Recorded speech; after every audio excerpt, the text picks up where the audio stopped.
धोखेबाज। बहुत सालों पहले बागदाद नगर में एक व्यापारी रहा करता था। वो बहुत से देशों में जाकर व्यापार करके बहुत सी संपत्ति जमा कर चुके थे। दुनिया में बहुत सारे नगरों को देखे हुए व्यापारी बस एक बसरा नगर ही नहीं गए। ऐसे वक्त एक दिन एक राहीगर बसरा नगर से जो आया उसे रोककर वो व्यापारी उससे कुछ पूछा। उस राहीगर से व्यापारी ने, आपके नगर में ऐसी किस चीज की बहुत जरूरत है? उस पर वो राहीगर, चंदन की लकड़ी की ही जरूरत बहुत है, ऐसे करके कहा। उसके बाद वह व्यापारी अपने पास का सारा पैसा खर्चा करके चंदन की लकड़ियों को एकत्रित कर दिया। ऐसे खरीदे हुए चंदन की लकड़ियों को एक एक गाड़ी में बांधकर बसरा नगर की तरफ चल पड़े।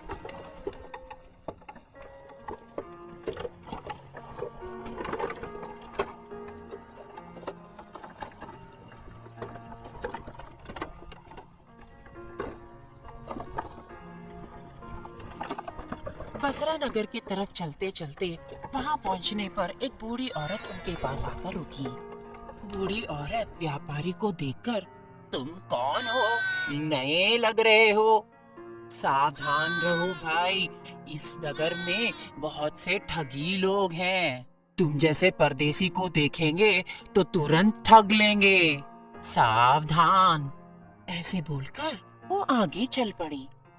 व्यापारी जब बसरा नगर तक पहुंच गए तब बहुत देर रात हो चुकी थी। राज्य के सिपाही वहां के द्वार को बंद कर चुके थे। व्यापारी उस रात वहां पे तंबू बनाकर वहीं ठहर गए और अगले सवेरे होते ही अंदर चले गए। अंदर पहुंचते ही वहां पे अचानक एक जन आकर कुछ समस्या कहने लगा। आप लोग कहाँ से आ रहे हो? आप लोग क्या करने वाले हो? मैं बागदाद नगर से आया हूँ। यहाँ पे चंदन की लकड़ियों की जरूरत है, ये जानकर यहाँ पे उसकी व्यापार करने यहाँ आया हूँ।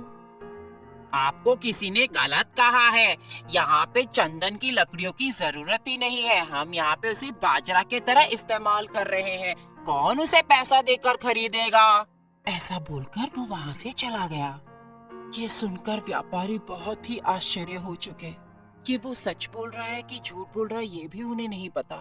क्या करें ये जाने बगैर वो उस शाम को एक रसोइया के घर में ठहरकर वहीं पे रहने लगे। कुछ देर बाद कुछ आवाजें सुनाई दी। उसे देखने वो जैसे वो बाहर आए तो बहुत ही आश्चर्य हुए। इससे पहले जो आदमी उनसे बात किया उसने चंदन की लकड़ी को बाजरे के तरह इस्तेमाल किया, खाना पकाया।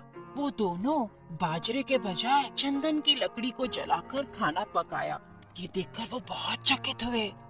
इस नगर के लोग बाजरे के सिवाय चंदन की लकड़ी को जलाकर खाना पकाते हैं। ऐसे मन ही मन बोलकर अपने पास जो भी चंदन का लकड़ी है उसका एक भी पैसा नहीं मिलेगा, ऐसा सोचकर वो बहुत भयभीत हो गए। इस सोच में डूबे हुए व्यापारी के पास वो दोनों जन आकर बोले, तुम्हारे पास जो भी लकड़ी है उसका कितना भाव है? जितना भी लकड़ी तुम लाए हो उसके बदले मैं कुछ और दे दूंगा। ये बात सुनकर व्यापारी अपने पास वाले चंदन की लकड़ियों को उन्हें देने की मंजूरी दे दी। उसके बाद वो नगर को देखने के लिए निकल पड़े।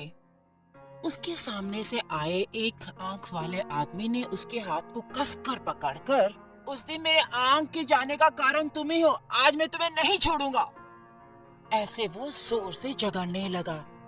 इतना आवाज सुनकर लोग वहां पे जमा हो गए। तब व्यापारी, तुम कौन हो? मैंने तुम्हें कभी पहले नहीं देखा है। इस नगर में बस मैं पहली बार आया हूँ। ऐसे उसने कैसे तुम्हारी एक आंख मेरे वजह से गई होगी?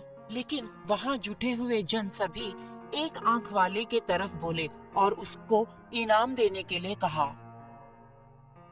ठीक है, जो मुझे करना है मैं करूँगा, ऐसे बोलकर वो वहाँ से निकल पड़े। जैसे ही वो निकले उनके जूतों में से एक जूता फट गया। उन जूतों को लेकर मूछी के पास वो ठीक करने के लिए गए। ठीक तो कर दूंगा, लेकिन उसके बदले तुम क्या दोगे? तुमको क्या चाहिए वो तुम्हें ही पता। तुमको जो भी चाहिए मैं तुमको संतुष्ट कर दूंगा। बिना जूतों के चल नहीं पाऊंगा, ये सोचकर जब तक वो मोची सील नहीं देता, पास में जो कुछ लोग जुआ खेल रहे हैं उनको देखने के लिए वो वहाँ गए। उसमें से एक जन व्यापारी को जुआ खेलने के लिए बुलाया। उस पर वो व्यापारी चलो एक खेल खेल ही लेते हैं ये सोचकर शामिल हो गया। खेल खेलते अपने पास जो जो पैसा है वो सब गवा दिया। उसके अलावा उनसे थोड़ा उधार भी ले लिया। उस पर एक जन ने, सागर का सारा पानी पियोगे या जो तुम्हारे पास है वो सब मुझे दे दोगे? जो भी करना है ये तुम ही निर्णय ले लो, मुझे सोचने का थोड़ा समय दो। ऐसे बोलकर हम यहाँ क्यों आए? ऐसे नगर में बुरे आकर फंस गए। ये सोचकर वो चलता गया।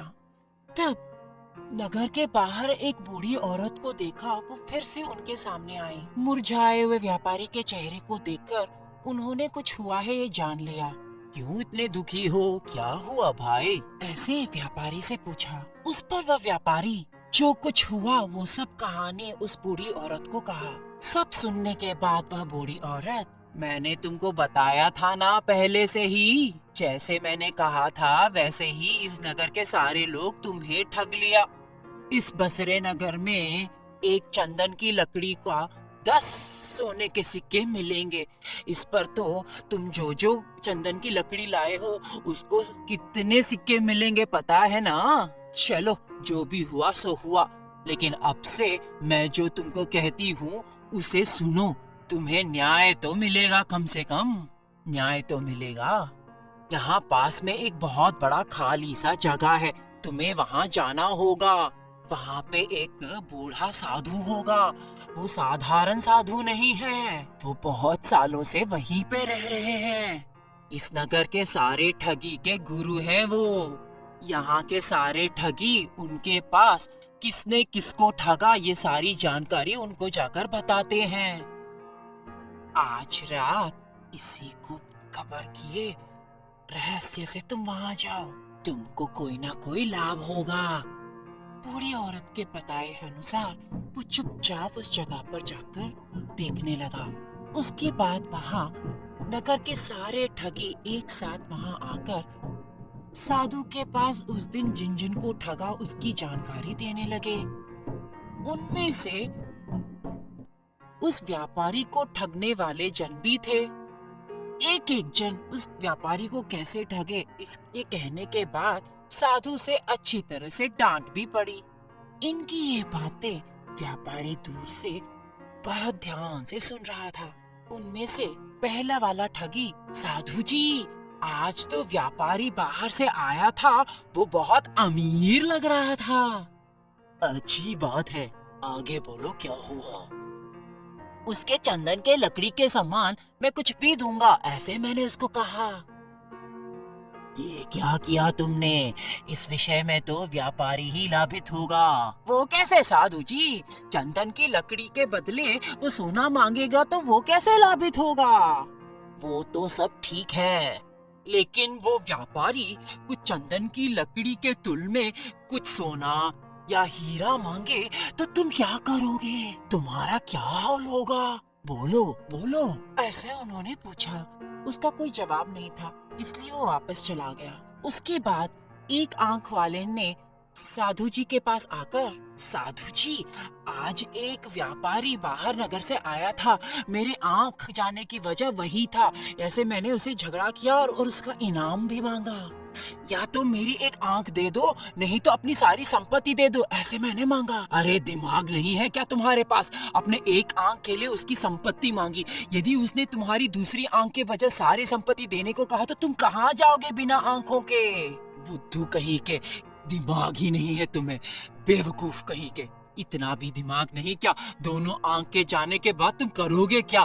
बेवकूफ, अपना लाभ ही नहीं इसमें। ऐसे डांट कर उसको भिजवा दिया। मोची साधु के पास आकर, साधु जी आज एक व्यापारी बाहर से आकर अपने जूते सीलने आया। सीलने के लिए वो कुछ भी देने को तैयार था। उसकी पूरे संपत्ति को मांगने वाला हूँ मैं। बोलिए साधु जी, दिमाग लगाया है ना मैंने? अरे बुद्धो, वो व्यापारी तुम्हें एक भी पैसा नहीं देगा। वो एक सुल्तान है। उस सुल्तान के सामने इस दुनिया में कोई भी डटकर आगे आकर नहीं रहेगा। यदि उसको पता चला कि तुम झूठ बोल रहे हो, तब तुम्हें राजद्रोही का नाम देकर तुम्हें जेल के अंदर डाल देंगे। तुम्हें कठोर से कठोर सजा मिलेगी, हाँ याद रख लो। मोची भी बिना कुछ कहे वहाँ से चला गया। आखिर में जुआ खेलने वाला भी वहाँ आ गया। वह व्यापारी जुए के खेल में हार गया। क्या तुम सागर के पानी पियोगे या तो अपने संपत्ति मुझे दोगे? ऐसे मैंने मांगा। तुमको सल्ली पैसा भी नहीं मिलेगा बेवकूफ। सागर के पूरे पानी को एक बर्तन में लाओ तो पीऊंगा, ऐसे बोलेगा तो तुम क्या करोगे? ये सब व्यापारी वहाँ पे छिपकर सुन रहा था। अगले दिन सवेरे आने वाले उन 4 ठगियों को आसानी से संभालने के लिए तैयार थे। तब पहले ठगी चंदन के लकड़ियों को जितने सोने के सिक्के मिलने थे उसे सही तरीके से व्यापारी को आकर दिया। बाकी खड़े तीनों ठगी व्यापारी को हम क्या जवाब देंगे ये सोचकर उनसे माफी मांगकर वहाँ से चले गए। व्यापारी को जो पैसा मिलना था जब वो मिल गया तो वो बहुत खुशी हो गए।